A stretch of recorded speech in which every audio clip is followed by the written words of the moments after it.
Assalamu alaikum wa rahmatullahi wa barakatuh. Que la paix, la miséricorde et la bénédiction d'Allah soient sur vous tous. Je salue chaleureusement nos frères et sœurs musulmans et j'adresse également un salut respectueux à nos frères et sœurs chrétiens présents ici, car nous sommes réunis aujourd'hui pour réfléchir ensemble dans la dignité et l'écoute mutuelle. Je me présente. Je m'appelle Omar. Je suis un simple croyant, un homme âgé qui a vu le monde changer, les puissances s'élever et décliner, et qui cherche encore la sagesse là où Allah l'a placée. Cher professeur Dr Zakir Naik, qu'Allah vous préserve, ma question est la suivante. À la lumière du Coran et de la sagesse islamique, comment comprendre les tensions entre l'Iran et les États-Unis, les projets et les plans que l'on attribue aux grandes puissances, et cette affirmation selon laquelle l'Iran va gagner contre les États-Unis? S'agit-il d'une victoire militaire, politique, morale ou spirituelle, et que nous enseigne l'islam en dialogue avec le christianisme sur le sens véritable de la victoire et de la puissance? Wa alaykum assalam wa rahmatullahi wa barakatuh, cher frère Omar. Qu'Allah te récompense pour ta question réfléchie, respectueuse et profondément pertinente. Je remercie également l'audience, musulmans et chrétiens, car le simple fait que vous soyez ici, à écouter et à réfléchir ensemble, est déjà un signe de victoire de la raison et du dialogue sur la haine et la confusion. Avant d'entrer dans le cœur de ta question, il est essentiel de poser un principe fondamental de l'islam. Le Coran n'est pas un livre de propagande politique, ni un manuel de stratégie militaire. C'est un livre de guidance spirituelle, morale et intellectuelle, qui nous enseigne comment comprendre le monde, l'histoire et les rapports de force à travers le prisme de la justice divine. Allah dit dans le Coran, sourate Al-Baqarah, verset 216, « Il se peut que vous ayez de l'aversion pour une chose alors qu'elle est un bien pour vous. Et il se peut que vous aimiez une chose, alors qu'elle est un mal pour vous. Allah sait, tandis que vous ne savez pas. » Ce verset nous apprend l'humilité face aux événements géopolitiques. Ce que les médias présentent comme une victoire ou une défaite n'est pas nécessairement ce qui compte aux yeux d'Allah. Lorsque certains parlent de révélation ou de plan entre l'Iran et les États-Unis, il faut d'abord comprendre que le Coran nous avertit contre les complots injustes, mais il nous rassure aussi, il complote et Allah complote, et Allah est le meilleur des stratèges. Sourate Al-Anfal, verset 30. Cela ne signifie pas qu'Allah soutient automatiquement un État contre un autre, ni une nation contre une autre, simplement parce qu'elle se réclame de l'islam. L'islam n'est pas une carte d'identité politique. L'islam est une responsabilité morale. Allah soutient la justice, où qu'elle se trouve, et il retire son soutien lorsque l'injustice domine, même chez ceux qui prononcent son nom. Quand on affirme que l'Iran va gagner contre les États-Unis, beaucoup de gens imaginent immédiatement des missiles, des armées, des sanctions économiques, des alliances internationales. Or, le Coran nous invite à élargir notre définition de la victoire. Allah dit dans la sourate Al-Imran, verset 139, « Ne faiblissez pas et ne vous affligez pas, alors que vous êtes les plus hauts si vous êtes de vrais croyants. » Être les plus hauts ne signifie pas dominer le monde par la force brute, mais s'élever par la foi, la patience et la justice. Le prophète Muhammad, paix et bénédiction sur lui, a dit dans un hadith authentique rapporté par Muslim, « La véritable richesse n'est pas l'abondance des biens, mais la richesse du cœur. De la même manière, la véritable victoire n'est pas l'abondance des armes, mais la victoire des principes. » Pour nos frères chrétiens présents, permettez-moi de faire un pont respectueux avec vos propres écritures. Dans l'Évangile selon Matthieu, Jésus, paix sur lui, dit « Heureux les artisans de paix, car ils seront appelés fils de Dieu. » L'islam partage profondément cette vision. Le mot islam lui-même vient de la racine SLM, qui évoque la paix et la soumission à Dieu. Ainsi, lorsque nous analysons les tensions entre deux nations, l'une majoritairement musulmane, l'autre perçue comme une superpuissance occidentale, nous devons nous demander où est la paix, où est la justice, où est la dignité humaine. Le Coran nous met en garde contre l'arrogance des puissants. Allah dit dans la sourate Al-Qasas, verset 83, « Cette demeure dernière, nous la réservons à ceux qui ne recherchent ni l'arrogance sur terre ni la corruption. » L'histoire humaine, que vous soyez musulman ou chrétien, nous montre une constante. Aucune puissance arrogante n'est éternelle. Les empires naissent, prospèrent, puis déclinent. Les pharaons, les empires romains, les grandes monarchies, tous ont cru être invincibles. Le Coran évoque Pharaon comme un symbole universel de la tyrannie, pas seulement comme un personnage historique.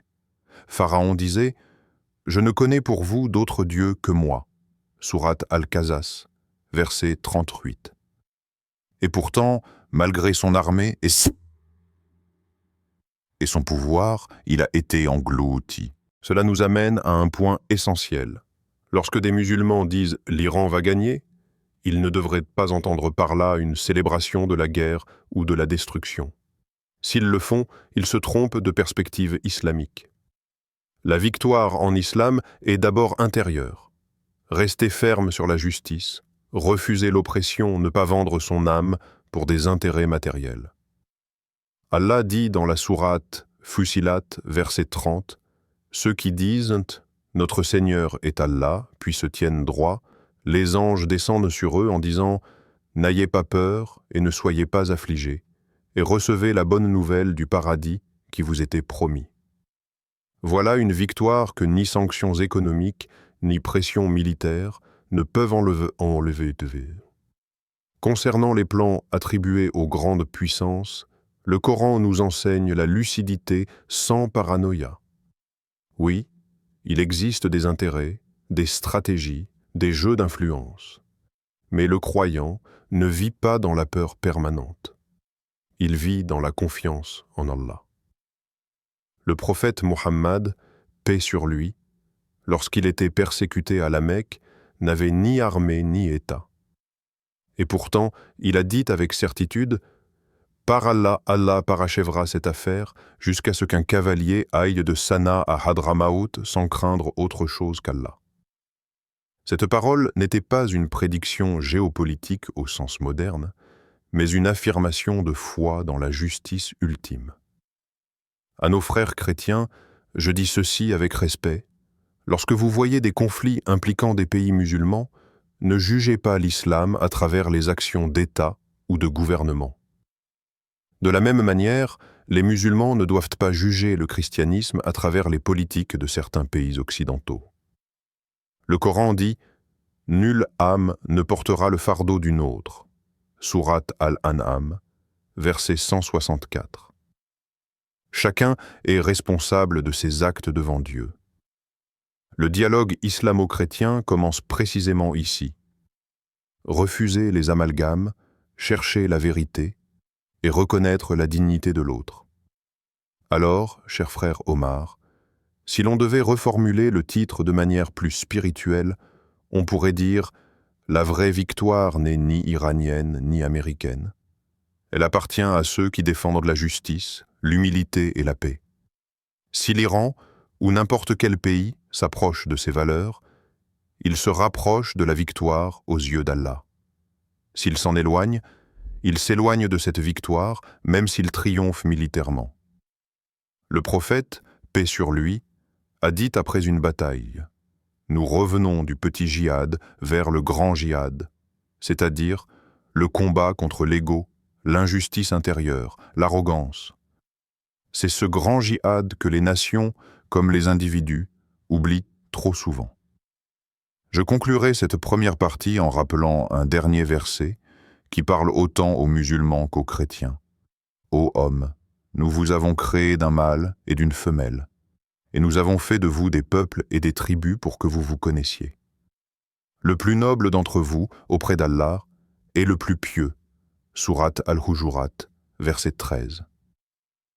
Voilà le critère divin, et non la puissance militaire ou économique. Si ce message vous a éclairé, s'il a suscité en vous une réflexion sincère, je vous invite à soutenir ce travail de dialogue et de connaissance. Abonnez-vous, aimez, partagez autour de vous, et laissez en commentaire ces mots qui rappellent la grandeur de Dieu au-delà de toutes les puissances humaines. Allah Akbar. Cher frère Omar, lorsque nous approfondissons le sujet des tensions entre l'Iran et les États-Unis, il est fondamental de comprendre que les véritables forces qui gouvernent l'histoire ne sont pas seulement visibles à l'œil nu.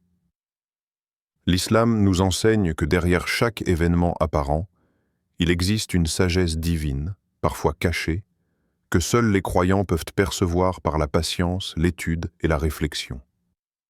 Allah dit dans le Coran, sourate Al-Hadid, verset 22, « Nul ne peut rien créer comme puissance sur terre ni dans le ciel sans qu'Allah n'en ait connaissance et ne l'ait décidé. » Cela nous rappelle que toute stratégie humaine, toute puissance militaire, tout plan politique est soumise à la volonté divine.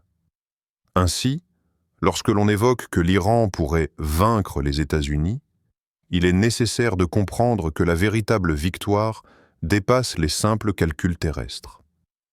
Elle se situe dans l'alignement avec la justice, la vérité et la moralité. Dans l'histoire humaine, chaque empire ou puissance a cru pouvoir imposer sa volonté. Les pharaons, les Romains, les grandes monarchies européennes ont tous pensé que la force suffisait pour dominer le monde. Mais le Coran nous montre que l'arrogance et la tyrannie finissent toujours par être détruites. Pharaon, malgré son armée et ses moyens matériels colossaux, a été englouti. Le message spirituel ici est que la vraie force réside dans l'humilité, la foi et la justice. Les nations peuvent accumuler des armes, de l'argent et de l'influence, mais si elles s'éloignent de la justice et de l'éthique, elles sont vulnérables devant la volonté divine. Ainsi, lorsqu'on parle d'un conflit Iran-États-Unis, il est crucial de distinguer entre la puissance apparente et la véritable puissance, celle qui est reconnue par Dieu. Le Coran nous encourage également à ne pas juger uniquement par ce que nous voyons à la surface. Il est facile pour les gens de dire que l'une des parties va gagner ou perdre, de se focaliser sur des sanctions économiques, des alliances militaires ou des pressions diplomatiques. Cependant, Allah dit dans la sourate Al-Baqarah, verset 216, « Il se peut que vous ayez de l'aversion pour une chose, alors qu'elle est un bien pour vous, et il se peut que vous aimiez une chose alors qu'elle est un mal pour vous. Allah sait, tandis que vous ne savez pas. » Ce verset nous enseigne l'humilité dans nos jugements et nous rappelle que la réalité ultime dépasse souvent notre compréhension limitée. Les événements géopolitiques, les plans et stratégies des nations sont sous la supervision divine. Les humains peuvent planifier, mais la décision finale appartient à Allah. Le rôle de l'Iran ou de toute autre nation musulmane dans ces tensions ne peut être évalué uniquement par des critères matériels. Le Coran insiste sur la justice et l'éthique, et non sur la force brute. La victoire véritable est celle qui est accompagnée de droiture, de protection des opprimés et de respect des engagements moraux. Allah dit dans la sourate An-Nisa, verset 58, « Rendez la justice, même si elle va à l'encontre de vous-même ou de vos proches. » Ceci s'applique à toutes les nations et à toutes les sociétés. La véritable victoire n'est pas seulement de vaincre l'autre par la guerre, mais de défendre les principes de justice, de vérité et de moralité. À nos frères chrétiens ici présents, je souligne que ce principe de justice universelle est également présent dans vos Écritures. Jésus, paix sur lui, a enseigné l'importance de l'amour du prochain, de la vérité et de la paix. L'islam partage cette vision universelle, et le dialogue que nous entretenons aujourd'hui montre que nos religions peuvent se rencontrer sur le terrain de la morale et de la justice. Ainsi, quand nous discutons des relations Iran, États-Unis, il ne s'agit pas seulement de géopolitique, mais aussi de principes éthiques qui dépassent donc les frontières nationales. Il est aussi important de comprendre le rôle de la patience et de la résilience. Dans les conflits, qu'ils soient personnels ou nationaux, la patience est une vertu centrale. Allah dit dans la sourate Al-Imran, verset 200, « Ô vous qui croyez, soyez patients et excellez en patience et soyez fermes et craignez Allah afin que vous réussissiez. » La patience n'est pas simplement l'attente passive. Elle est l'endurance morale, la capacité à rester juste malgré les provocations et les injustices. Dans le contexte de l'Iran et des États-Unis, cela signifie que les dirigeants et les citoyens doivent agir avec intégrité, transparence et respect des principes divins, plutôt que de se laisser guider uniquement par la vengeance ou la stratégie militaire. Une autre dimension à considérer est celle des alliances et des relations internationales. Les nations tissent des liens pour protéger leurs intérêts, mais le Coran nous met en garde contre l'aveuglement face aux alliances et à la dépendance excessive sur le pouvoir humain.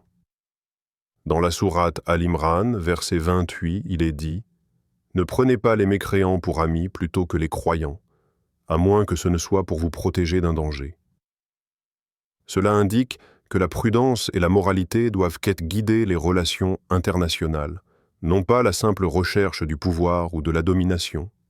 En outre, la notion de victoire dans l'islam n'est jamais purement matérielle. Le prophète Muhammad, paix sur lui, après chaque bataille, rappelait à ses compagnons que la victoire matérielle n'est que secondaire par rapport au succès moral et spirituel. Il disait « Nous revenons du petit djihad vers le grand djihad », soulignant que le combat intérieur contre l'injustice, l'arrogance et la corruption est la véritable lutte. Une nation, tout comme un individu, qui s'efforce de maintenir la justice, l'éthique et la foi, possède une puissance qui dépasse toutes les armes et toutes les stratégies humaines. Il est également important de réfléchir à la responsabilité des leaders et des citoyens. La sagesse islamique enseigne que chaque individu est responsable devant Dieu de ses actes, et les nations le sont collectivement. Le Coran dit dans la sourate Al-An'am, verset 164, « Nulle âme ne portera le fardeau d'une autre. » Cela signifie que les citoyens ne doivent pas se laisser influencer aveuglément par la propagande ou les ambitions des puissants. Et les leaders doivent gouverner avec justice et conscience divine. Dans le cas des relations entre l'Iran et les États-Unis, cela souligne que les véritables décisions de justice, de protection des opprimés et de moralité transcendant les calculs purement politiques. Il faut aussi comprendre le rôle de la connaissance et de l'information. Dans le monde moderne, les médias et les informations filtrées peuvent amplifier la peur, la haine et la méfiance. Le Coran nous enseigne à rechercher la vérité et à ne pas se laisser guider par des informations partielles. Allah dit dans la sourate Al-Hujurat, verset 6, « Ô vous qui croyez, si un pervers vous apporte une nouvelle, examinez-la soigneusement, de peur que vous ne portiez atteinte à des gens par ignorance. » Cela est essentiel pour comprendre les rumeurs de plans secrets ou de stratégies entre l'Iran et les États-Unis. Nous devons distinguer entre ce qui est réellement bénéfique et ce qui est exagéré ou manipulé. Par ailleurs, la notion de victoire spirituelle est fondamentale. Une nation peut sembler puissante matériellement, mais si elle est corrompue, injuste ou tyrannique, sa puissance est illusoire. Le Coran raconte l'histoire des pharaons et des empires qui ont été détruits malgré leur force, car ils ont rejeté la justice divine. À l'inverse, une communauté qui respecte la vérité, défend les opprimés et pratique la patience et la moralité, gagne le soutien divin, même si elle est matériellement faible. C'est dans ce cadre que l'affirmation « l'Iran va gagner contre les États-Unis » doit être comprise.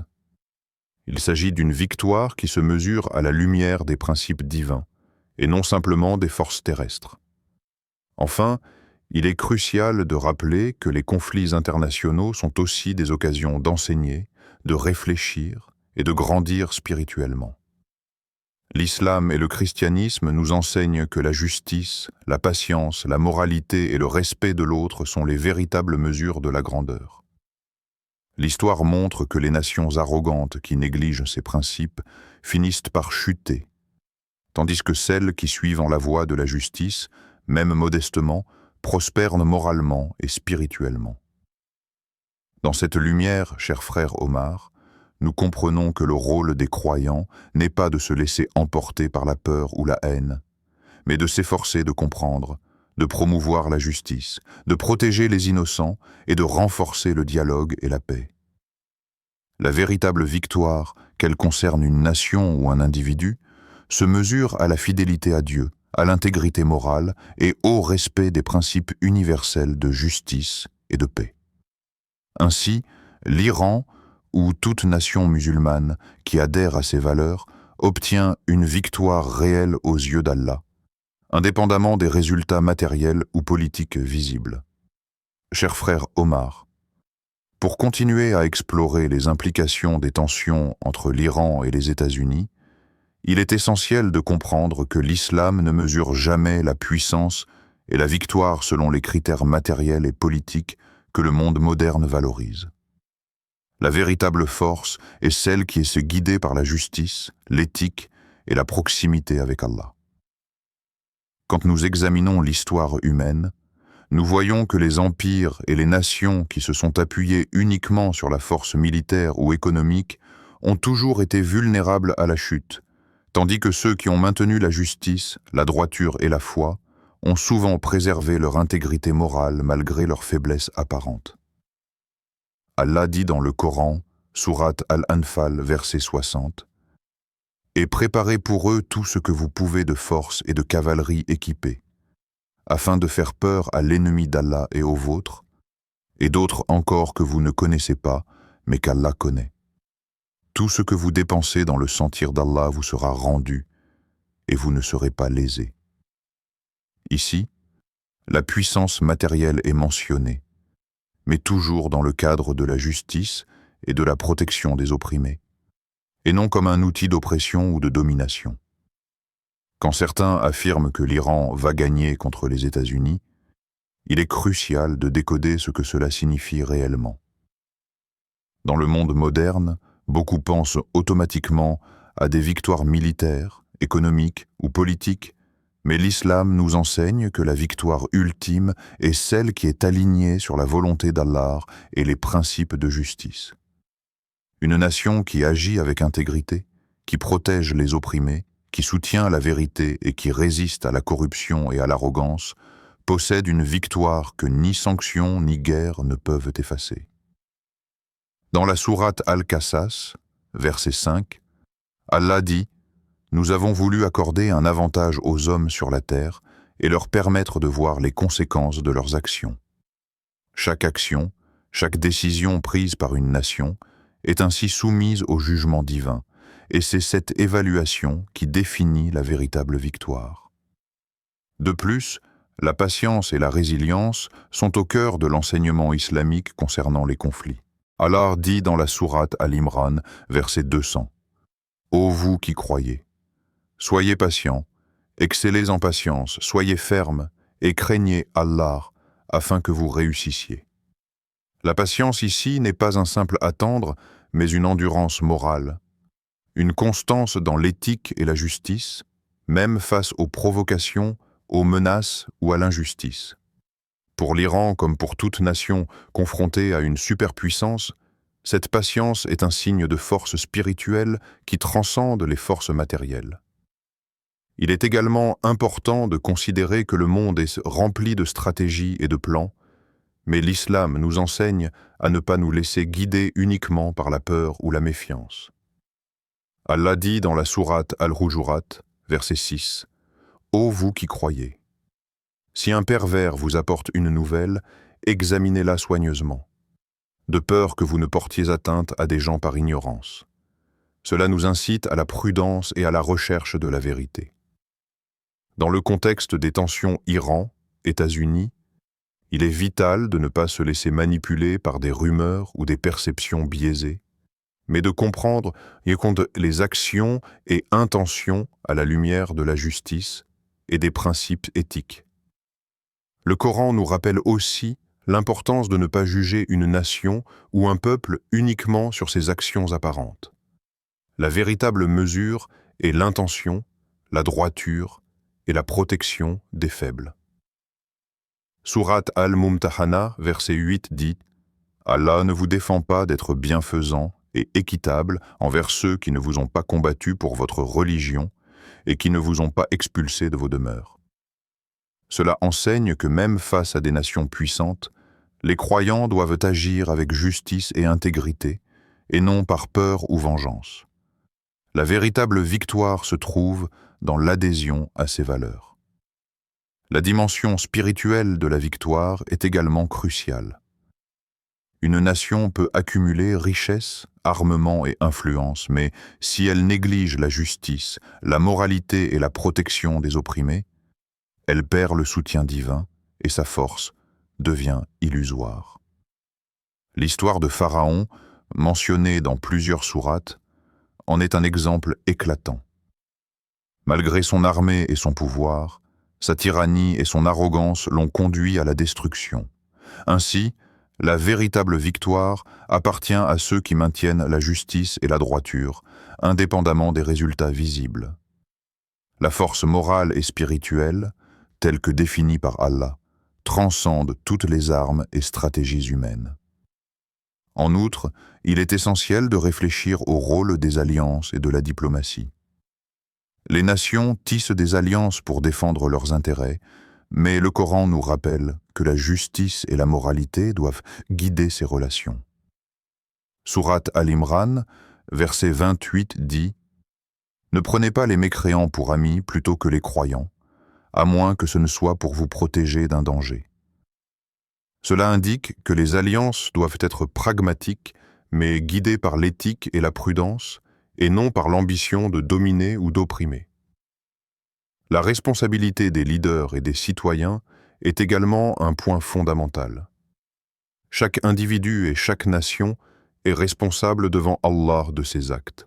Sourate Al-An'am, verset 164 souligne « Nulle âme ne portera le fardeau d'une autre ». Cela signifie que les citoyens ne doivent pas se laisser aveugler par la propagande ou les intérêts politiques, et les dirigeants doivent agir avec justice et conscience morale. Dans le contexte Iran, États-Unis, chaque action doit être mesurée à l'aune de l'éthique et de la justice, et non uniquement par le calcul stratégique ou l'intérêt matériel. La connaissance et la prudence sont également essentielles. Dans le monde moderne, les médias et les informations partielles peuvent semer la peur et la méfiance. L'islam enseigne la recherche de la vérité avant de porter un jugement. Cela permet de comprendre les intentions et les actions des nations sans tomber dans l'exagération ou la panique. Ainsi, les plans supposés ou réels entre l'Iran et les États-Unis doivent être analysés avec discernement, en gardant à l'esprit les principes divins de justice et de moralité. Enfin, il est vital de rappeler que le dialogue et la réflexion sont eux-mêmes des moyens de victoire. L'islam et le christianisme partagent des valeurs universelles de justice, de paix et de moralité. En comprenant ces principes et en les appliquant, même dans le cadre des tensions internationales, nous participons à la victoire spirituelle qui transcende les conflits matériels. La véritable grandeur d'une nation se mesure à sa droiture, à sa protection des opprimés, et à son adhésion aux principes de justice, et non à sa capacité à imposer sa volonté par la force. Ainsi, cher frère Omar, lorsque nous parlons de l'Iran et des États-Unis, il ne s'agit pas seulement de géopolitique ou de calcul de puissance. Il s'agit de comprendre que la véritable victoire est spirituelle, morale et éthique. Une nation qui adhère à ces principes, défend la justice et agit avec droiture, obtient une victoire que ni sanctions, ni guerre, ni pressions internationales ne peuvent lui enlever. C'est dans cette perspective que nous devons interpréter toutes les rumeurs ou affirmations concernant la supériorité ou la victoire d'un État sur un autre. Et c'est cette compréhension que nous devons partager avec nos frères et sœurs, musulmans et chrétiens. Cher frère Omar, pour comprendre les tensions entre l'Iran et les États-Unis, il est crucial de saisir que la véritable force ne se mesure pas seulement par les armes, la richesse ou l'influence politique. Allah dit dans le Coran, sourate Al-Anfal, verset 60, « Et préparez pour eux tout ce que vous pouvez de force et de cavalerie équipée afin de faire peur à l'ennemi d'Allah et aux vôtres. Et d'autres encore que vous ne connaissez pas, mais qu'Allah connaît. Tout ce que vous dépensez dans le sentier d'Allah vous sera rendu, et vous ne serez pas lésés. » Ici, la force matérielle est mentionnée, mais toujours dans le cadre de la justice et de la protection des opprimés. La victoire véritable, selon l'islam, et c'est celle qui est alignée avec la justice divine, la patience et la droiture. L'histoire nous montre que les nations arrogantes qui oublient ces principes, malgré leur puissance apparente, finissent par chuter, tandis que celles qui respectent la justice prospèrent moralement et spirituellement, même face à l'adversité. Lorsqu'on entend que l'Iran va gagner contre les États-Unis, cela ne signifie pas nécessairement un triomphe militaire. Il s'agit de comprendre la victoire à travers les principes divins. Défendre les opprimés, agir avec honnêteté, maintenir la justice et la moralité. Allah dit dans la sourate An-Nisa, verset 58, « Rendez la justice, même si elle va à l'encontre de vous-même ou de vos proches. » La patience, la prudence et le discernement sont également essentiels. La sourate Al-Imran, verset 200, dit « Ô vous qui croyez, soyez patients et excellez en patience. Soyez fermes et craignez Allah, afin que vous réussissiez. » Cela nous rappelle que la véritable victoire inclut la constance morale et spirituelle face aux pressions et aux conflits. Pour nos frères chrétiens, il est important de souligner que ce principe universel de justice et de paix est partagé par vos Écritures. La grandeur d'une nation ne se mesure pas à sa force militaire, mais à sa droiture et à son respect des innocents. Les alliances et les stratégies politiques doivent toujours être guidées par l'éthique, la prudence et la justice. Enfin, chaque action d'une nation ou d'un individu est évaluée par Allah.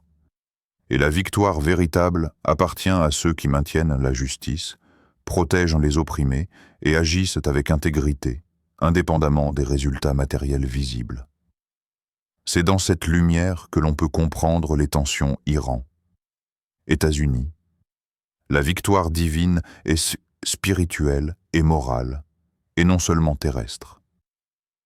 Il est important de comprendre que la véritable victoire ne réside pas dans la force militaire ou l'influence économique, mais dans la justice, la droiture et la proximité avec Allah. Les nations peuvent accumuler des armes et des richesses, mais si elles négligent l'éthique et la protection des opprimés, leur puissance est illusoire.